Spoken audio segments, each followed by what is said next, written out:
আমরা আপনাদেরকে একটা কথা বলতে পারি, বিএনপি গণসংহতি আন্দোলন সহ আমাদের যুগপৎ জোট আমরা নির্বাচন একসাথে লড়াই করেছি। আপনারা একসাথে কাজ করে মাত্রা মার্কাকে বিজয়ী করেছেন। কাজেই মাত্রা মার্কা এখন অঞ্চলাপুরবাসীর মার্কা এবং বিএনপি গণসংহতি সহ আমরা একসাথে মিলে বাঞ্ছারামপুর গড়ে তুলব। আমরা কিভাবে ঐক্যবদ্ধ থাকতে পারি, আমরা কিভাবে একটা এমন রাজনৈতিক নেতৃত্ব তৈরি করতে পারি যারা জনগণের কাছে এমন শক্তি নিয়ে হাজির থাকবে যে কোনো অপশক্তি আর মাথা ছাড়া দিয়ে উঠতে পারবে না।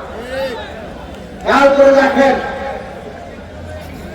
বাংলাদেশে একটা উত্তর দক্ষিণ পন্থা মাথা ছাড়া দিয়ে উঠছে।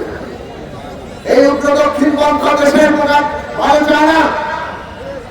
একদিকে যেমন জাতিবাদী ফাঁসিবাদ আমরা মোকাবেলা করেছি, আজকে ধর্মের কোন নাম নিয়ে কোন ফাঁসিবাদও আমরা সহ্য করবো না। যদি সেইটা আমাদের করতে হয়, আমাদের যে ঐক্য, কেন্দ্রীয় নেতৃত্বের যে ঐক্য, সেই ঐক্য বজায় রাখতে হবে সারা দেশে। এবং সেই ঐক্য বজায় থাকলেই আজকে বাংলাদেশকে একটা গণতান্ত্রিক বাংলাদেশ, সার্বভৌম বাংলাদেশ, সকলের ন্যায্য হিস্সা পাওয়ার বাংলাদেশ, ন্যায় বিচারের বাংলাদেশ হিসেবে আমরা তৈরি করতে পারবো।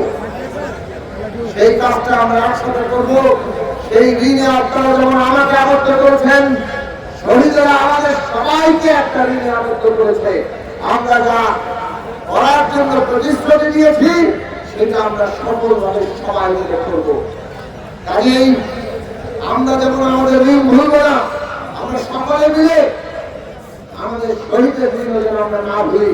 আমরা তাদের আকাঙ্ক্ষা যে বাংলাদেশটা গড়ে তোলার জন্য আমাদের দিক থেকে যা করার সর্বাত্মকভাবে করি। আপনারা বলেছেন দায়িত্ব নিতে। বর্তমান সরকার বাঞ্ছারামপুরবাসীকে গৌরবান্বিত করেছে।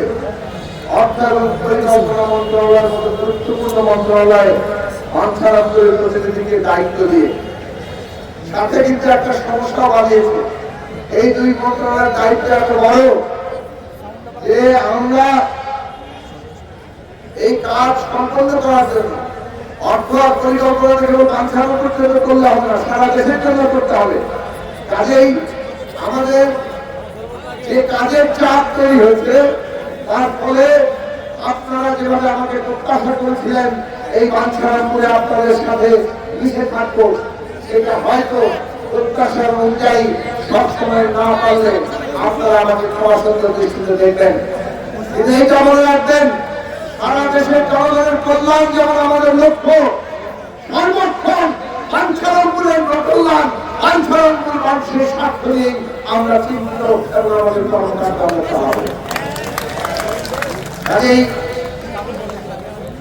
আপনাদের কাছে আমাদের যে অঙ্গীকার, সেই অঙ্গীকার পূরণের আবারও আপনাদের সামনে ওয়াদা রেখে আমি আজকে আপনাদেরকে আমার ভালোবাসার কৃতজ্ঞতা পুনরায় জানিয়ে এখানে আমি নাম করলাম না, কারণ প্রত্যেকটি পর্যায়ে প্রতিটি নেতা কর্মী যে ভালোবাসার অঙ্গীকার নিয়ে নিজের নির্বাচন করেছে, রাত দিন পরিশ্রম করে মাত্রা মার্কাকে বাঞ্ছারামপুরের মার্কা বানিয়েছেন, সেই জন্য ভালোবাসা উদার করে দিল, সেটা পূরণ হবে না।